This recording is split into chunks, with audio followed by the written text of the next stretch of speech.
मैंने आपको प्रेजेंट तीनों इंडेफिनिट पार्ट्स को आपको एक्सप्लेन भी कर दिया था, अलग अलग भी एक्सप्लेन कर दिया था, और आपको इंडेफिनिट में how to change into indefinite tense ये भी आपको समझा दिया था। आज मैं आपको समझा रहा हूँ प्रेजेंट कंटिन्यूअस। प्रेजेंट कंटिन्यूअस में सबसे पहली बात तो ये आती है कि हम किसी सेंटेंस को कैसे पहचानते हैं कि वो प्रेजेंट कंटिन्यूअस है।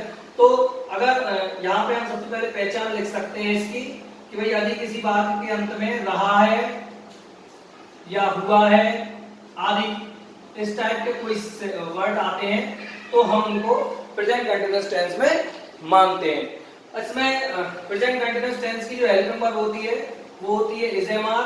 हम जानते हैं कि भाई जो इज जो यूज किया जाता है वो ही शी इट और सिंगुलर नंबर के साथ यूज करते हैं, एम का यूज आई के साथ करते हैं और आई का यूज वी यू दे और इसके अलावा प्लूरल नंबर के साथ इनका यूज किया जाता है।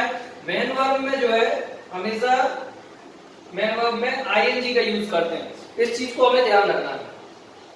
अब जैसे हमारे पास मान लीजिए सेंटेंस है कि वह पत्र लिख रहा है, हमने सेंटेंस लिखा वह पत्र लिख रहा है, ये सेंटेंस हमारे पास है। तो सबसे पहले इस सेंटेंस की हिंदी बनाते समय, हिंदी से इंग्लिश बनाते समय हमें ये देखना पड़ेगा कि ये सेंटेंस किस टेंस का है। तो हमने देखा ये आखिरी में जो है रहा है, रही है, रहे हैं वाला सिचुएशन आई है, तो हमने ये समझ लिया ये जो सेंटेंस है वो प्रेजेंट कंटिन्यूअस टेंस का है। प्रेजेंट कंटिन्यूअस टेंस में हमें ध्यान आ गया तुरंत कि भाई इसमें हेल्पिंग वर्ब जो है वो इज एम आर लगती है।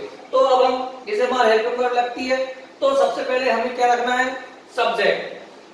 तो हमारे पास सबसे पहले वह का हमने रखा ही, हमने देखा कि इसमें ही के साथ क्या लगेगा, इज, तो हमने ही के साथ इज लगाया। अब इसके बाद इसमें मेन वर्ब लगती है, तो he is writing a letter, ये आपके सब्जेक्ट हो गया, ये हेल्पिंग वर्ब हो गई, ये मेन वर्ब आईएनजी हो गया और ये आपका ऑब्जेक्ट हो गया। इस टाइप से हम इसका एक स्ट्रक्चर पॉइंट कर सकते हैं, और नहीं भी करना चाहें तो इतनी कोई जरूरी स्ट्रक्चर से नहीं होता। जैसे मेरी आदत नहीं है कि मैं स्ट्रक्चर बेस्ड इंग्लिश सिखाऊं, मैं आपको पहचान न सिखाना चाहता हूं, मैं आपको सिखाना चाहता हूं। I want you that you should learn everything, not cram it. So and और अगर आपके mind if you have a structure in your mind then first you will think in Hindi, then you will think in structure, or then after that you will start making the sentence. So